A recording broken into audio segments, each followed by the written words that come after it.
अब हम देखते हैं कि एक्टिव डायरेक्टरी को कैसे इंस्टॉल करना है। हम इसको 2016 सर्वर पे इंस्टॉल करेंगे और क्लाइंट साइड जो है उसमें विंडो 10 यूज़ करेंगे। सबसे पहले इंस्टॉलेशन देखते हैं, फिर उसके बाद देखेंगे कि इसको हमने डोमेन कंट्रोलर कैसे बनाना है।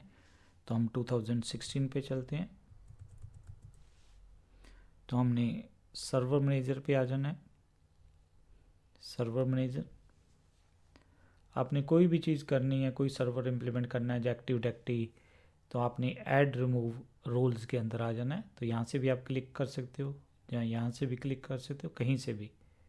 तो हम यहाँ से ऐड रोल्स एंड फीचर्स में, तो हमने यहाँ पे नेक्स्ट कर देना है। Role based feature installation, next. किस सिस्टम पे करना है, जैसे हमने डिस्कस किया तो हमारे पास एक ही सिस्टम है C16, उस पर हमने इंस्टॉल करना है। तो यहाँ पे नेक्स्ट। तो आपने यहाँ पे जो सिलेक्ट करना है वो एक्टिव डायरेक्टरी डोमेन सर्विसेज को सिलेक्ट करना है। आपने यहाँ पे ऐड फीचर पे कर देना है। अब ध्यान रखना कि क्योंकि एक्टिव डायरेक्टरी DNS पे डिपेंडेंट है, तो आपने क्या करना है, DNS को भी सिलेक्ट कर लेना है। एक तो है कि हम पहले एक्टिव डायरेक्टरी इम्प्लीमेंट कर दें, बाद में अपने आप DNS सर्वर को इंस्टॉल करें, पर नहीं, उससे गड़बड़ हो जाएगी। आपने हमेशा ध्यान रखना है क्योंकि एक्टिव डायरेक्टरी DNS पे डिपेंड करता है, तो आपने DNS को भी सिलेक्ट कर देना है। तो इससे क्या होगा, वो DNS को अपने हिसाब से इंस्टॉल कर लेगा। यहाँ पे हमने नेक्स्ट। तो यहाँ पे हमने कुछ नहीं, ग्रुप पॉलिसी मैनेजमेंट अपने आप सिलेक्ट हो गया, नेक्स्ट कर देते हैं। तो हमें एक्टिव डायरेक्टरी के बारे में बताता है कि क्या है, हम अब ऑलरेडी डिस्कस चुके हैं। नेक्स्ट। तो यहाँ पे भी आपने कुछ नहीं करना है, नेक्स्ट। तो यहाँ पे आपने क्या देना है कि restart the destination server automatically if required. तो यहाँ पे हम यस कर देते हैं। तब यहाँ पे क्या कर देते हैं, इंस्टॉलेशन। तो वो डिपेंड करेगा, 4 से 6 मिनट तक आपका ले सकता है। तो यहाँ पे अब इंस्टॉलेशन स्टार्ट हो गई है। अगर इसको रीबूट की रिक्वायरमेंट होगी तो ये क्या करेगा, रीबूट वगैरह पे आ जाएगा।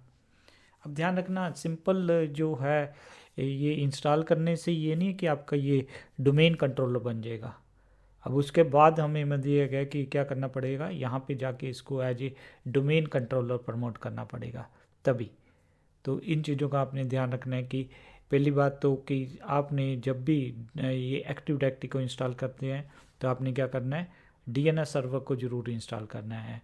DNS सर्वर, क्यों DNS को इंस्टॉल करना है, क्योंकि जब भी हम example.com करेंगे, C16 example.com करेंगे, तो उसका एक IP एड्रेस चाहिए हमें।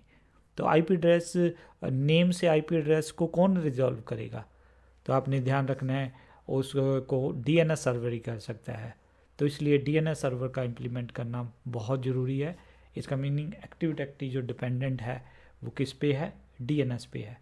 अब कई बार हो सकता है आपका DNS, आपने वेबसाइट लॉन्च करने के DNS पहले इम्प्लीमेंट किया हुआ, तो वो आपको डिस्टर्ब करेगा। तो आपने ये ध्यान रखना है कि आप ऐसा नहीं करोगे।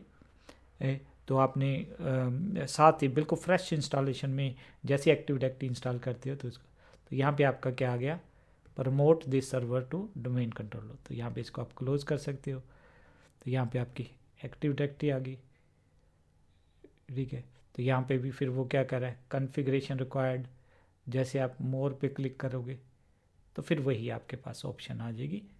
तो हम अगली वीडियो में देखेंगे इसको प्रमोट कैसे करना है, उसकी क्या क्या क्या ध्यान रखना है।